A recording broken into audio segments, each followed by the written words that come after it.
मुहामुही में आपका एक बार फिर से स्वागत है। आज हमारे साथ हैं बिहार के पूर्व डीजीपी DN गौतम। गौतम साहब, जितने नाराज आप पुलिस से दिखाई देते हैं उतनी ही नाराजगी आपको हिंदुस्तान की सरकारों से भी है। सरकारों के DNA में ये कौन सी चीज आ गई, कैसे आ गई जिससे ये सरकारें देश को लूटने में लग गई?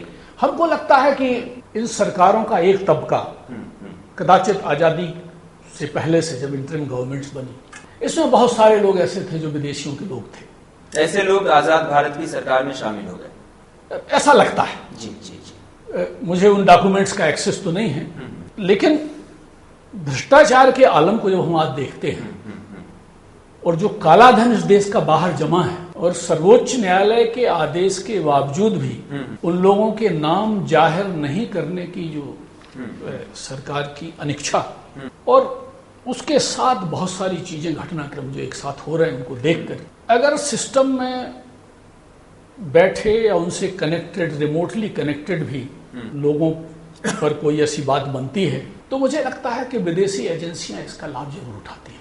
आजकल इकोनॉमिक वार है, आर्थिक युद्ध है, इसको लोग आर्थिक मंदी का नाम दे रहे हैं, वो फालतू वाली बात है। इस आर्थिक युद्ध में आर्थिक इकोनॉमिक स्पाइंग भी होती है, जैसे इंडस्ट्रियल स्पाइंग होती है, न्यूक्लियर स्पाइंग होती है, और जो हमें जानकारी उपलब्ध है उसके आधार पर ब्लैकमेल भी होता है।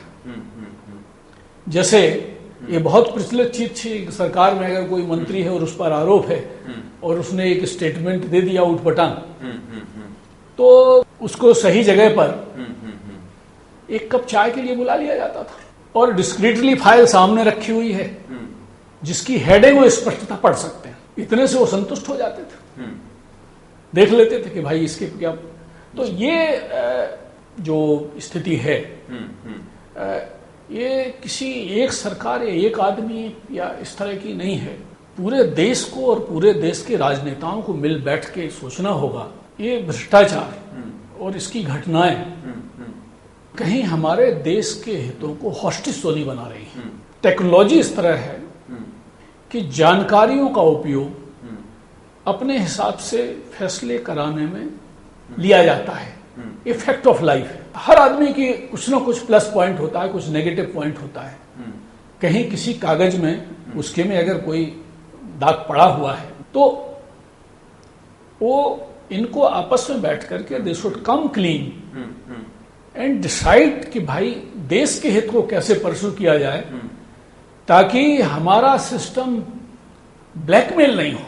कैसे कैसे होगा भ्रष्टाचार का खात्मा, कैसे होगा राजनीति का शुद्धिकरण, कैसे होगा संसद में अच्छे लोग कैसे पहुंचेंगे? भ्रष्टाचार के खात्मे के लिए तो बहुत पहले मेरे दिमाग में आया कि भाई आलोचना करते हो, मान लो गलती से ईमानदारी आएगी तो आपको सत्ता में बैठने के लिए आदमी नहीं मिलेंगे। जब सत्ता का सुख ही नहीं है जी, तो सत्ता लेके करेगा क्या? तो कोई समय ऐसा आ सकता है थ्योरेटिकली जब सत्ता दुख भोगने वाली चीज हो जाए और तब वो कुछ लोगों को तलाशेंगे जिन्हें इस दुख के लिए तैयार किया जा सकता है। अब देश में अगर पकड़ के ले जाए, मान लीजिए हम ही आपको कोई पकड़ के ले जाए और कहे बेटा अब ये दुख तो तुम्हें देश के लिए झेलना है, तो पहला डिसीजन क्या होगा? फर्स्ट स्टेप, भ्रष्टाचार से जो आपको सुख सुविधा साधन प्राप्त होता है, जी जी, अगर आप इसका उपभोग अपनी विलासिता के लिए नहीं कर पाए तो ये भ्रष्टाचार का एक बहुत बड़ा इंसेंटिव खत्म हो जाएगा। तो हमने कहा कि पहला लॉ हाउसिंग का कि भैया 4,000 5,000 ठीक है, 10,000 स्क्वायर फीट, उसमें हाथी दरवाजा भी बनवा लो एक। इसके अलावा आपके पास जमीन है, पैसे हैं, सब कुछ है, तो छोटी यूनिट्स बनाइए, लोगों को दीजिए किराए पे, जो करना है कीजिए, बट एक सीलिंग होगी जिसके beyond you can't have a bloody palace for yourself. तो अगर तो गौतम साहब आप ये कह रहे हैं कि संपत्ति पर एक सीलिंग होनी चाहिए कि आप इससे अधिक संपत्ति अर्जित नहीं कर सकते हैं। उपभोग पर, व्यक्तिगत उपभोग कर, संपत्ति सब रघुपति के आए, गांधी जी का ही ना कंसेप्ट था। जी जी, संपत्ति पूरी समाज की है, आप अर्जित कीजिए, बिल्कुल अर्जित, उसमें इंडिविजुअल इंटरप्राइज को कर्म नहीं करना है, उसका व्यक्तिगत उपभोग। जब आज शुद्ध पीने को पानी के लिए लोग तरसते हैं, तो हम किसी व्यक्ति को निजी स्विमिंग पूल की इजाजत नहीं दे सकते। जब संपत्ति अर्जित करने पर आप सीलिंग नहीं लगाएंगे तो संपत्ति के उपभोग पर कैसे सीलिंग चलेगा?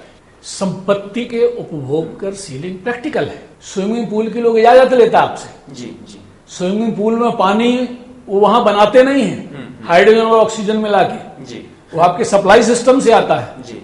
आप 4 आदमी हैं, आपके कोटे में जितना पीने का पानी मिलता है उतना ही। अगर आपका मीटर उससे एक्सेस रीडिंग करता है देन यू आर गॉन।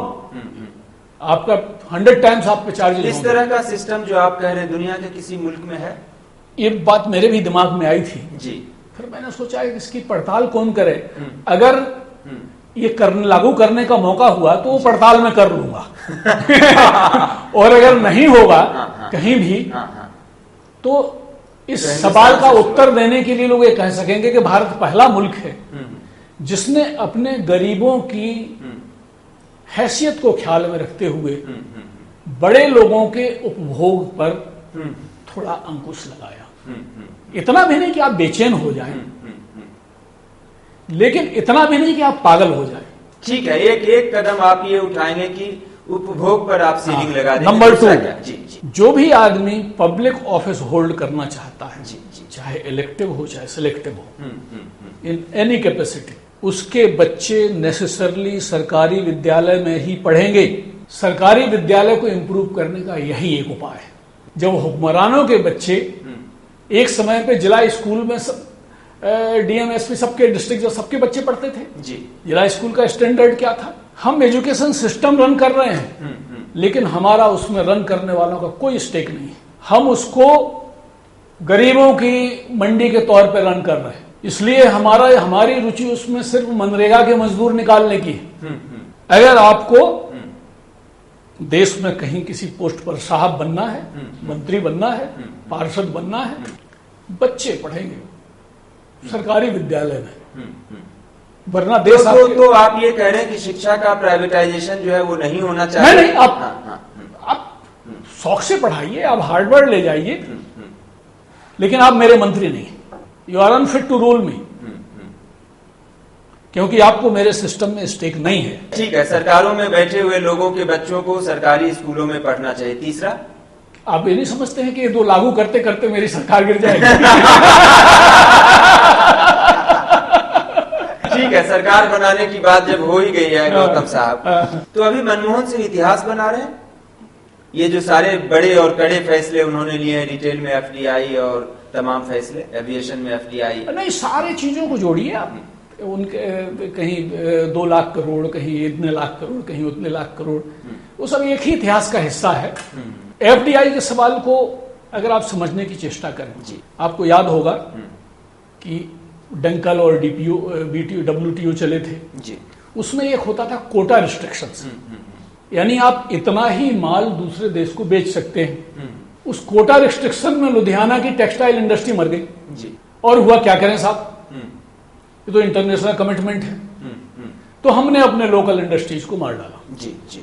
जो हमारी असेट थी, जो हमारी ताकत थी जी, वो कोटा रिस्ट्रिक्शंस की भेंट चढ़ गई।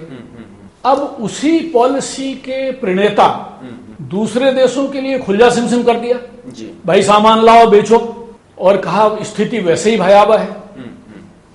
तो कोई इनसे ये पूछे कि इसका मतलब ये है कि आपका पुराना अवतार सही था या ये अवतार सही है? यदि ये अवतार सही है तो वो अवतार धोखा था। अगर एफडीआई के आर्गुमेंट्स मान भी लिए जाएं जी जी कि साहब एक कोल्ड स्टोरेज का चेन बनेगा, वो बनेगा, इसका मतलब यह है कि आप अपने रिटेल सेक्टर को जी, और जो लोकल लेवल के जो शहर हैं, 60-70 शहर, 100 शहर, इन शहर की आधुनिकीकरण में आपकी कोई दिलचस्पी नहीं है। ये देश के आत्मविश्वास पर चोट है। आप देश को ये कहना चाहते हैं कि बिना बाहर से इन लोगों को बुलाए हम किसी लायक नहीं हैं। आप कहीं पर कोई चीज बनाना शुरू करें, मैं वहां ईंटा उठाकर देने को तैयार हूं। आप कहिए तो भाई मुझे दिन में 2 वक्त की रोटी दीजिएगा, उतनी ही मजदूरी पर 10-20 को और ले आऊंगा साथ में। देश के लिए त्याग बलिदान के लिए यहां का युवा तैयार है।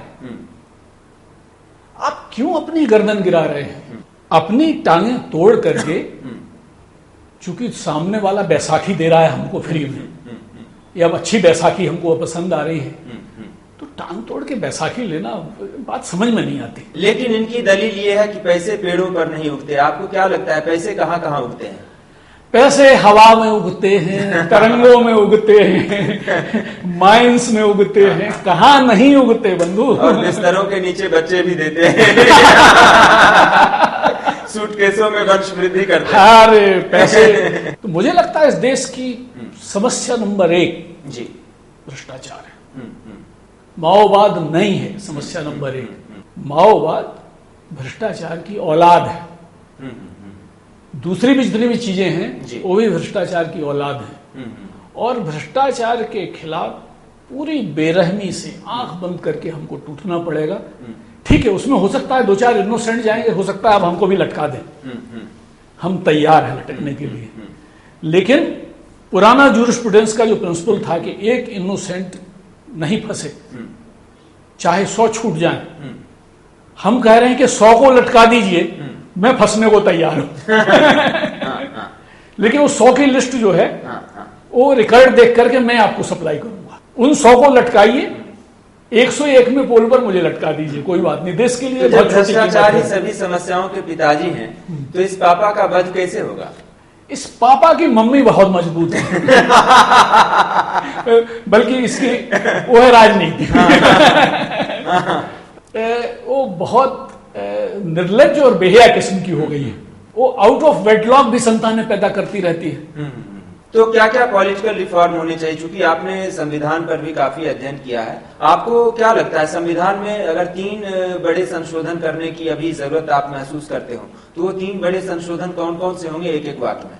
पहला संशोधन जी, प्रधानमंत्री अनिवार्य रूप से और मुख्य लोकसभा का और मुख्यमंत्री अनिवार्य रूप से विधानसभा का सदस्य होना चाहिए जी, ताकि अगर वो फेल करे और दम्भी पाखंडी और उद्दंड हो जाए तो जनता को उसको हराने का आनंद मिल सके। अभी आप ऊंचे लटक के बैठ गए, बहुत ऊपर बैठ गए जी, वहां तो हमारा पत्थर भी नहीं पहुंचता, आप हमारी पहुंच के ऊपर चले गए।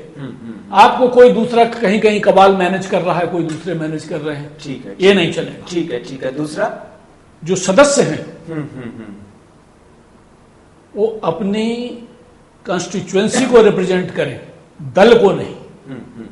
हाउस में वो कंस्टिट्यूएंसी को रिप्रेजेंट करते हैं जिन्होंने उनको इलेक्ट किया है, लेकिन इलेक्ट करते ही उनका कैरेक्टर कानून के हिसाब से बदल दिया जाता है, खासतौर से एंटी डिफेक्शन लॉ के बाद। जी जी, अब वो क्या प्रॉब्लम है अगर लोग डिफेक्ट करते हैं तो 10 सरकारें गिरेंगी, गिरे। सड़ी हुई सरकारों अगर मर जाती हैं तो आप उस पर क्यों रोते हैं? सरकारों का आना जाना तो लगा हुआ है, लेकिन आपकी कंस्टिट्यूएंसी कह रही है कि ये नहीं होना चाहिए और व्हिप जारी हो गया तो ये होना चाहिए। तो एंटी डिफेक्शन लॉ जो है खत्म होना चाहिए। एंटी डिफेक्शन लॉ तो संविधान में यूनिट ऑफ गवर्नेंस नागरिक है और वही रहना चाहिए, नागरिक फोकस में था। इन्होंने क्या किया, नागरिक से राजनीतिक दल पे चला गया, सत्ता दल को हस्तांतरित हो गई और दल से फिर हुआ, दल से दलदल हो गया। पहले ये था कि चलिए अगर कोई बिहार का निवासी है तो बिहार से राज्यसभा में चला जाएगा। फिर एक सिस्टम आया कि लोग फर्जी एफिडेविट दायर करके कहीं किसी घर में फर्जी किराए पर रह करके अपना, इमेजिन कीजिए टॉप लेवल पर सत्ता के हाईएस्ट प्रतिष्ठान पर बैठा आदमी, बैठे लोग हलफनामा दें जुडिशियल मजिस्ट्रेट फर्स्ट क्लास की अदालत में कि मैं सामान्यतः फल्ला जगह का निवासी हूं, मेरा एड्रेस ये है, और आप कभी साल 6 महीने में वहां चले गए एक आध बार, और जब वोटिंग हुआ तो वोट डालने चले गए, इलेक्टोरल रोल में वहां नाम लिखा दिया। ये साफ साफ समझ में नहीं आता है कि ये फर्जी बड़ा है। तो कानून बदल दिया उन्होंने, कहा नहीं नहीं आप कहीं के भी निवासी हो सकते हैं, कहीं भी हो सकते हैं और कहीं से भी राज्यसभा में इलेक्ट हो सकते हैं। और व्हिप हमने जारी कर दिया। भाई उससे तो अच्छा था कि इंडिविजुअल लोगों पे शिकायत आती थी कि लोग पैसा लेके वोट देते हैं, अरे उनको बेचारों को क्यों नहीं ले लेने देते? यहाँ तो होलसेल ट्रेडिंग हो जाती है। और अपराधियों और बाहुबलियों को रोकने के लिए क्या करेंगे गौतम जी? वो तो अगर इलेक्ट होके आ गया तो प्रायोरिटी बेसिस पर उसके सारे केसों का लगातार, भाई देखिए उनको प्राथमिकता चाहिए ना। क्या कोई ऐसा तरीका नहीं हो सकता कि अपराधियों और बाहुबलियों को इलेक्ट होने से ही रोका जा सके? आप थानेदार के हाथ में अर्हता नहीं दे सकते कि कौन आदमी इलेक्शन लड़ सकता है, कौन नहीं लड़ सकता। इसके दुरुपयोग की भयानक चांस है, और कोई भी आप पे FIR कर देगा, आप कहीं भी कोई चलेगा, तो वो ठीक नहीं है। उसमें ये हो कि प्रोटोकॉल में उनका रैंक हाई है, तो आम आदमी का केस मान लीजिए 10 साल में ट्रायल होता है, वो सब होता है। आप VIP हैं, तो VIP पहले मंदिर में दर्शन करने जाता है, हर जगह उसको नंबर 1 पे रहता है, मंच पे बैठता है, तो उन पे अगर मुकदमे, तो जैसे ही VIP होते हैं पहले ट्रायल पे चढ़ा दीजिए और 3 महीने के भीतर उनके सारे केसेस के ट्रायल खत्म कर दीजिए। He will seek no adjournment, there will be no adjournment. वो हायर कोर्ट में सिर्फ अपील के बाद ही जा सकता है, यहां से कन्विक्शन होने पर बीच में नहीं जा सकता। ये आप उसको प्रिविलेजेस दीजिएगा कि नहीं दीजिएगा? VIP है, बिल्कुल बिल्कुल। तो उसको कानून और ट्रायल और एडमिनिस्ट्रेशन ऑफ जस्टिस के मामले, आफ्टर ऑल क्लीन आदमी है ना, और आप उसको क्लीन साबित होने का मौका ही नहीं दे रहे हैं। 20-20 साल तक केस लटकाए हुए ये तो जाती है। ये बिल्कुल ज्यादती है। और क्या क्या आपके जहन में फटाफट आ रहे हैं कि संविधान में संशोधन? एक बात मैं आपको बताऊं, जी। किसी भी जगह में हजारों वर्ष से अंधेरा है, ताला बंद था, जी। उस अंधेरे को दूर करने के लिए जैसे ही आप मोमबत्ती जलाएंगे, कैंडल जलाएंगे, तत्काल हजारों साल का अंधेरा तुरंत एक क्षण में दूर हो जाता है। आप इनमें से एक मेजर लागू कर दीजिए, लागू करना शुरू कीजिए, देश की आबो हवा बदल जाएगी, मैं गारंटी के साथ कहता हूं। ठीक है गौतम साहब, अब हम आपसे ऐसे सवाल पूछेंगे जिनके जवाब आपको सिर्फ हाँ या नहीं में देने होंगे। आप तैयार हैं? पूछिए। क्या पुलिस आम लोगों के लिए नहीं रह गई है? आज की तारीख में नहीं। तो क्या पुलिस पूरी तरह से सरकारों के लिए काम करती है? मोर और लेस, पूरी तरह तो नहीं, थोड़ा बहुत आम आदमी का भी करती है, थोड़ा बहुत ग्रे एरिया तो है। जनता के पैसे से फिर पुलिस का इतना तामझाम क्यों होना चाहिए? पुलिस की प्रेजेंस वैल्यू है, इसके होने पर जब जो इतना उपद्रव हो जाता है जी, इसके नहीं होने पर क्या उच्छृंखलता होगी, आप कल्पना नहीं कर सकते। एक सिपाही भी अगर उपस्थित होता है, हमें उससे लाख शिकायतें हैं, लेकिन अगर हम चले जा रहे हैं और 2 सिपाही को हम देखते हैं कि कॉर्नर पे खड़ा हुआ है, तो हमारा हौसला तो बनता है। तो पुलिस चाहे लाख भ्रष्ट है, आम आदमी की नहीं सुनती है, फिर भी उसकी प्रेजेंस जरूरी है। पुलिस आपको अभयदान देती है, जो सबसे बड़ा दान है। यक्ष प्रश्न में यही पूछा था यक्ष ने युधिष्ठिर से कि दुनिया का सबसे बड़ा दान कौन सा है। लेकिन पुलिस से जनता को अभय दान नहीं चाहिए, अभय आनंद चाहिए। क्या पुलिस वो अभय आनंद दे सकती है? मैं उम्मीद करूंगा जी। कि लोग आपकी बात को समझ करके जी चीजों को बदलेंगे। अभय यानी जिसमें भय न हो जनता के मन में, हाँ, और आनंद भी हो। जी। हम लोग उम्मीद तो कर ही सकते हैं। क्या भारत का मौजूदा संविधान देश के लोगों को इंसाफ दिलाने में सक्षम है? संविधान में तो कुवत नहीं है। नहीं। तो संविधान में आमूलचूल परिवर्तन की जरूरत है। सिर्फ संवैधानिक परिवर्तनों से कुछ होने वाला नहीं है, मनुष्य गढ़ना होगा। मैं पहले आपको बता चुका हूं जी। राष्ट्रीय चरित्र लिजलिजा हो गया है।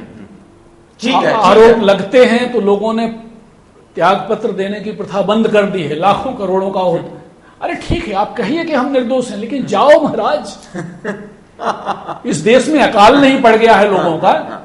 ऐसा नहीं है, भारत माँ की न गोद सुनी है न कोख सुनी है। ठीक है, मनुष्य गढ़ने की परंपरा शुरू करनी होगी, लेकिन संविधान में संशोधन जो है, संविधान में आमूलचूल बदलाव की जरूरत है। बिल्कुल जरूरत है, पक्के तौर पे जरूरत है। क्या देश के और विदेश के बड़े बड़े पूंजीपति हमारे हिंदुस्तान की सरकारों को कंट्रोल कर रहे हैं? ऐसा लगता है, चूंकि देश के अवाम की बात तो आप नहीं सुन रहे, और एक साहब तो यहां तक बोल गए कि साहब हम इस इशू पर वोटिंग नहीं कराएंगे। यानी हाउस उनकी अपनी निजी संपत्ति है, और उन्होंने हाउस क्या करेगा क्या नहीं करेगा, हाउस के माननीय अध्यक्ष महोदया क्या करेंगी क्या नहीं करेंगी, उसका भी उन्होंने पहले से ही जजमेंट कर दिया। ये सब देख सुन करके तो ऐसे लग रहा है कि कोई दूसरा हाँक रहा हो या नहीं हाँक रहा हो, कम से कम संस्थाओं को ये लोग तो हाँकने की चेष्टा कर रहे हैं। क्या इस देश में इस वक्त कोई नाम आपके जहन में आता है जो प्रधानमंत्री बनने लायक हो? बहुत बड़ा सवाल आपने पूछ दिया, और इसके लिए चूंकि बड़ा डिबेट चल रहा है आजकल। हाँ। बड़े बड़े 30 मार्का हैं जो अपना दावा ठोक रहे हैं। देखिए, अभी पूरे विश्व में नेतृत्व का संकट है। आपने कहा भारत माँ की गोद सुनी नहीं है। 125 करोड़ व्यक्तियों में एक व्यक्ति आप नाम नहीं ले सकते? नहीं, होंगे, बहुत होंगे, ऐसे लोग बहुत हैं। बट प्रॉब्लम यही है कि ऐसे लोग बहुत हैं। नरेंद्र मोदी प्रधानमंत्री बनने लायक हैं? मैं उनको जानता ही नहीं हूँ। उनके बारे में अखबारों में पढ़ता हूँ जी, कुछ पॉजिटिव पढ़ता हूँ, कुछ नेगेटिव पढ़ता हूँ, कुछ पढ़ता हूँ। नीतीश कुमार को आप जानते हैं, आपने उनके साथ काम भी किया। नीतीश कुमार प्रधानमंत्री बनने लायक हैं? मैं खुद को नहीं जानता तो नीतीश कुमार और नरेंद्र मोदी को क्या जानूंगा। DN गौतम से डिप्लोमेटिक जवाब की उम्मीद नहीं की जाती। आपने नीतीश कुमार के साथ काम किया है। नीतीश कुमार प्रधानमंत्री बनने के लायक है या नहीं? देश में प्रधानमंत्री वही होना चाहिए जो कुर्सी पर फकीर की तरह बैठे और वक्त आते ही अगर उसको लगे कि वह नैतिकता के हिसाब से देश को चलाने में उसको दिक्कत आ रही है, वो अपना दंड कमंडल उठा करके वॉकआउट कर। तो नीतीश कुमार प्रधानमंत्री बनने लायक नहीं है क्योंकि वह वो फकीर नहीं है जो आप कह रहे हैं। अगर वो फकीर नहीं है तो मेरे आकलन में नहीं है। ठीक है गौतम जी, आप इतनी बड़ी बड़ी राजनीतिक बातें करते हैं। अगर आपको किसी पार्टी से, पॉलिटिकल पार्टी से, किसी मंच से कोई ईमानदार ऑफर आया तो आप चुनाव लड़ना चाहेंगे? देश की, समाज की सेवा करने की सिर्फ राजनीति ही एक तरीका नहीं है। तो आप चुनाव नहीं लड़ेंगे कभी भी किसी भी परिस्थिति? राजनीतिक, मेरा राजनीतिक दृष्टि है। मैं 1 शताब्दी तक की चीज ईश्वर की कृपा से देख सकता हूं। जी। और इसलिए देख सकता हूं कि उनमें मेरा कोई स्वार्थ नहीं है। राजनीतिज्ञों में भी वो क्षमता है। आप अपने आप को चुनाव लड़ने लायक मटेरियल नहीं मानते? नहीं, मैं अपने आप को, जो सत्ता की राजनीति वाला पक्ष है, जी, वो मेरे स्वभाव से मेल नहीं खाता। और हर आदमी हर चीज के लिए नहीं होता।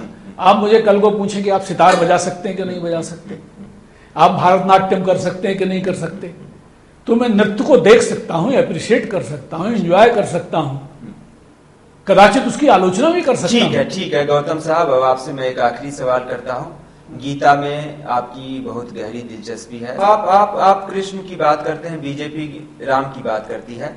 आप में और बीजेपी में क्या फर्क है? अरे राम पर ये पट्टा किसी का हो गया, कमाल है। पूरी दुनिया राम की बात करती है। जी। इंडोनेशिया से आई रामलीला की बात नहीं आपने सुनी? बड़ी अच्छी रामलीला आती है इंडोनेशिया। नहीं, जैसे पूरी दुनिया कृष्ण की बात करती है, DN गौतम भी कृष्ण की बात करते हैं, वैसे ठीक है इंडोनेशिया भी राम की बात करता होगा, लेकिन बीजेपी भी राम की बात करती है। तो राम वाली बीजेपी और कृष्ण वाले DN गौतम में क्या फर्क है? आपको किसी को मना ही करेंगे कि राम की बात नहीं करें। मैं राम की भी बात करता हूँ। जी। राम पर मेरी एक बहुत लंबी पोएम है। मैं दरअसल ये समझना चाहता हूँ कि कहीं कोई आपका झुकाव मुझे पता चल जाए, कहीं कोई ओरिएंटेशन पता चल जाए। जिस तरह का पॉलिटिकल अभी माहौल है देश में, आप यूपीए की तरफ ज्यादा झुक रहे हैं या एनडीए की तरफ झुक रहे हैं? आप को मैं झुकने लायक आदमी